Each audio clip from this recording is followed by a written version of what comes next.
The aim of this lecture is to introduce and engage with the idea of colonial global economy in two closely related senses.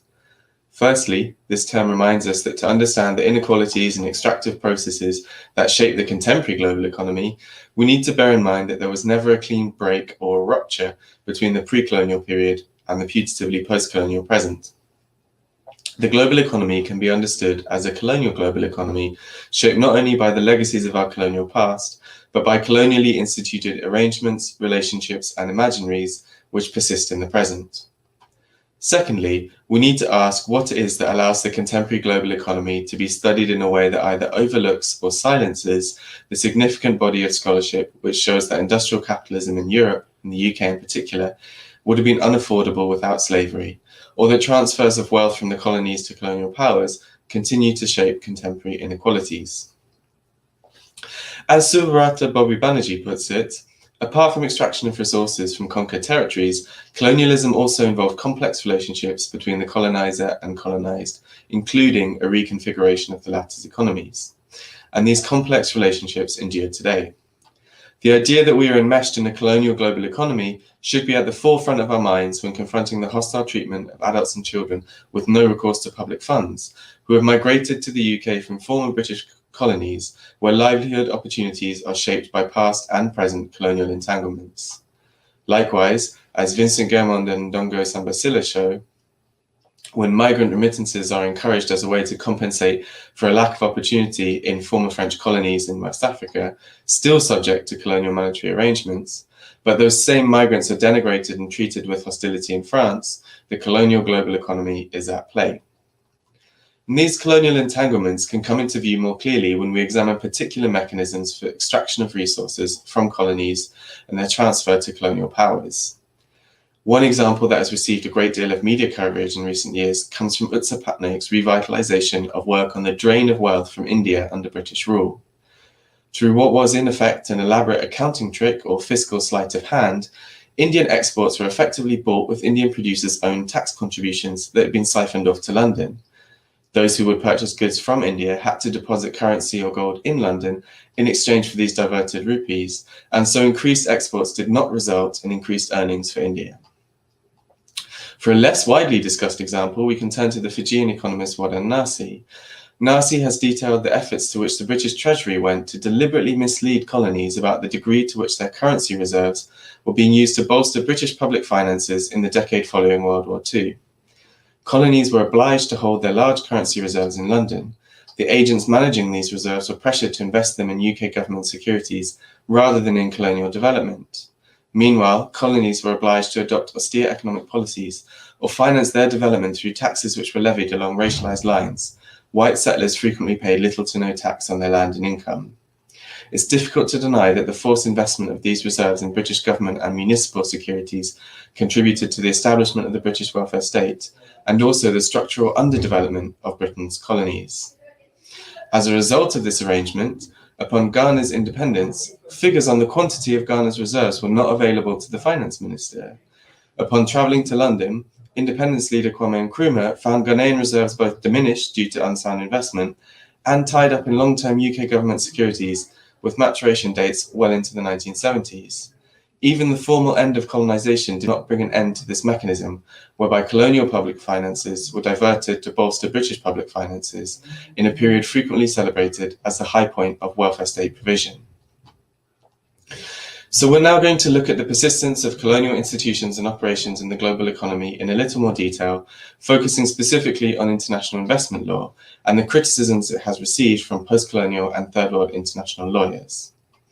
With this example, we will start in the present and the measures that many states have or may wish to enact in response to COVID-19. The networks of bilateral investment treaties and regional trade agreements that structure relations between investors from one country and the governments of the countries in which they invest provide protections for investors against various forms of so-called discrimination, as well as expropriation or nationalization. And a key component of this protection is the right to initiate arbitration with the government under one of a set of arbitral rules, usually those of the World Bank's ICSID.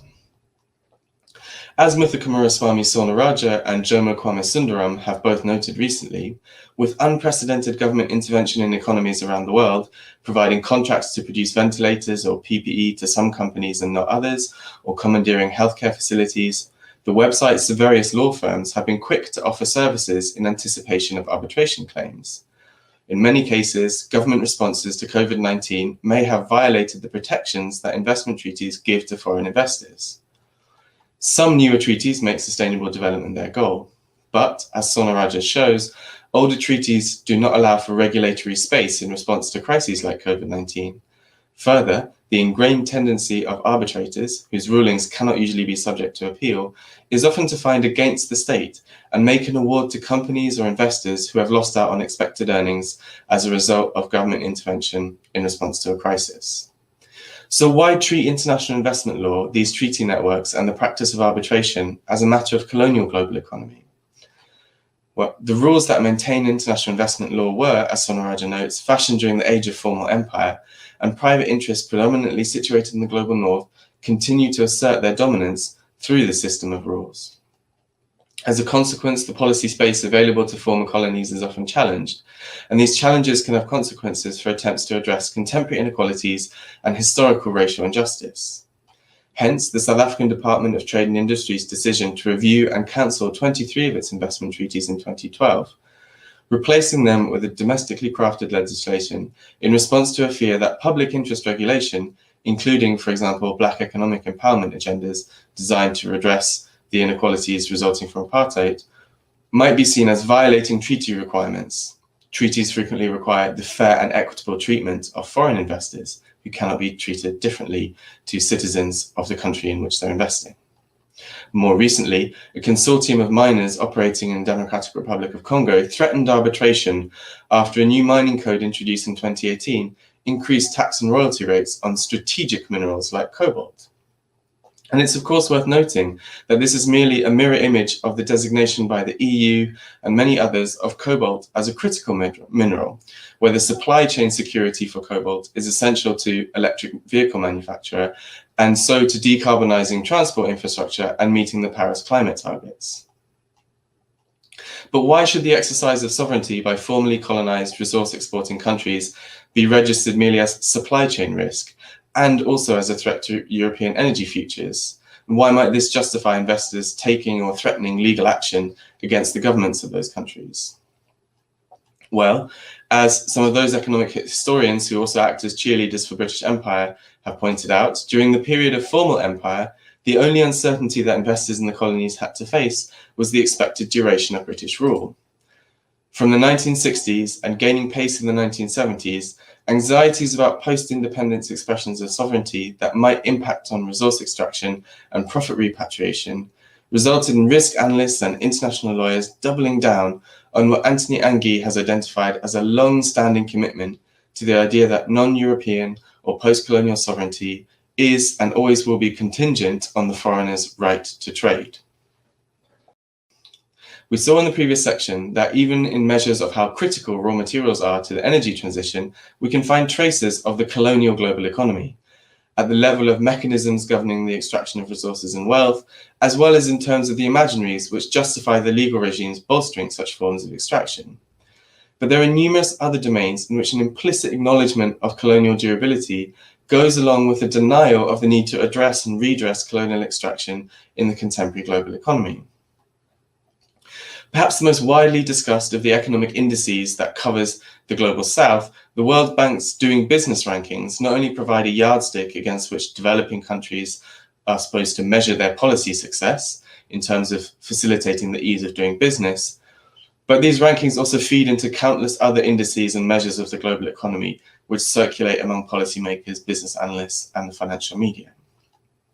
When the rankings were developed in the early 2000s, they were heavily influenced by then emerging work on what came to be called the legal origins theory. The law and economics scholars, based largely in the US, who developed the legal origins theory, explicitly start from a concern with the legal protection of outside investors. They have argued there is a broad distinction between countries colonized by common law countries, like England, and countries colonized by civil law countries, like France, with stronger legal investor protection and better contract enforcement and greater security of property rights in common law jurisdictions, apparently.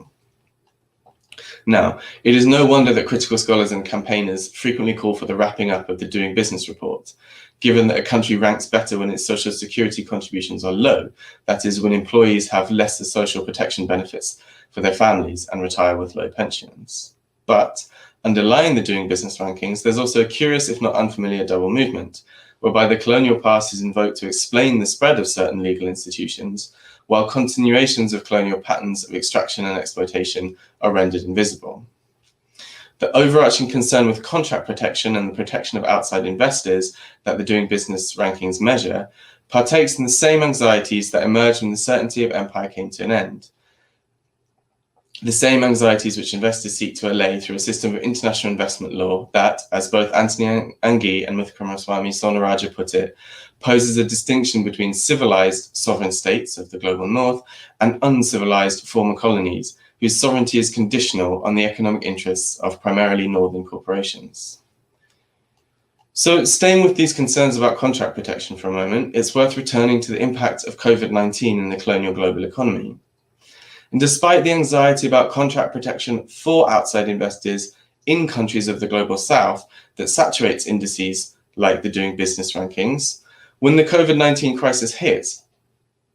apparel companies began to cancel orders from garment factories in Bangladesh, not only finished orders, but those in production at the time. And buyers invoked force majeure clauses as a reason not to pay, even though, as Mark Anna puts it, according to the Vienna Convention for International Commercial Contracts, force majeure claims should apply to the party with the most relevant contractual obligation, which in this case would be the Bangladeshi factories producing items, not the buyers that have agreed to pay for them. The result of these cancellations in response to COVID-19 was wages going unpaid, workers struggling to afford food and basic supplies, and a return to work for many far earlier than would be safe. Bangladeshi economist Anu Muhammad has shown that the majority of revenue captured from the Bangladeshi garment sector ends up not only in the coffers of northern domiciled garment corporations, Primark, for example, who did cancel orders in progress in response to COVID-19, posted operating profits of over $1 billion in 2019, and their shareholders, but also this value is captured as public funds in the global north via VAT and other charges, which often far outstrip the value that accrues to garment workers via the wages paid for their work. So the mechanisms may have altered, but we can still detect in the colonial global economy a drain of wealth from the subcontinent to countries of the north, including the UK. So we have seen that even where policymakers and economists implicitly or explicitly recognize that past colonial encounters have given shape to the contemporary global economy, the consequences of historical extraction and exploitation for contemporary inequalities are not given consideration, and the durability of colonial arrangements in the present is treated as a non-issue. Yet there's another issue that's worthy of our attention. Recent scholarship which appears to engage with classic works on the relationship between colonialism, slavery, and the global economy often seems to misrepresent this work deeply. H. Reuben Neptune has recently reviewed a number of high-profile historical works written by prestigious academics receiving a certain amount of popular appeal and media coverage, which claim to draw on Eric Williams scholarship, but reaffirm the inherited fiction that Williams proposed a historical contradiction between slavery and the development of capitalism.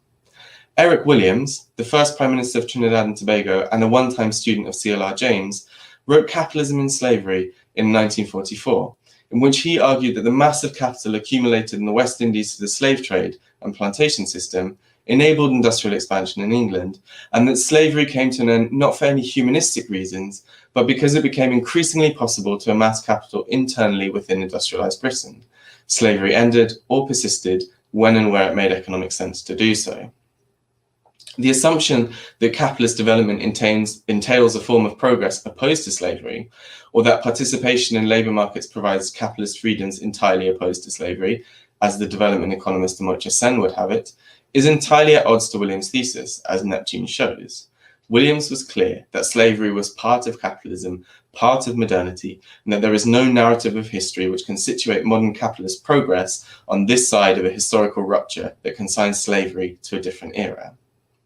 And, Neptune argues, contemporary North Atlantic historians misuse and misread Williams precisely because the critique of European civilization, which he wrote 75 years ago, is one that North Atlantic scholars still grope towards. Williams could thereby pose a threat to the notion that the North represents the avant-garde when it comes to scholarship on colonialism, slavery, and capitalism.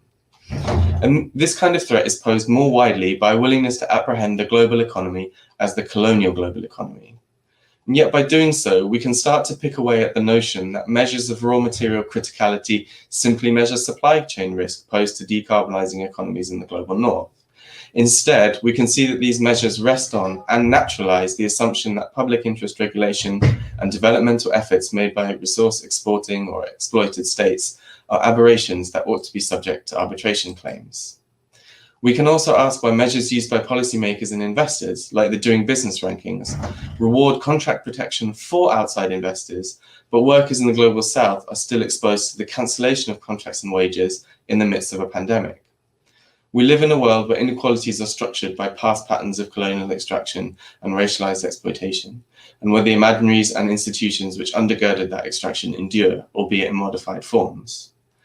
To study colonial global economy is not to say that we know what the global economy looks like. It looks exactly like the colonial past. For instance, as Ana Garcia shows, the investment treaties that BRICS countries, some of whom were once considered part of the global south, have entered into with other African nations are very similar in form to those arranged between former colonizers and former colonies. But the template was laid down by the colonial relation. And ultimately, understanding the colonial global economy does require that we recognize there never was a clean break, a rupture, or wholesale consignment of colonial relations to the past.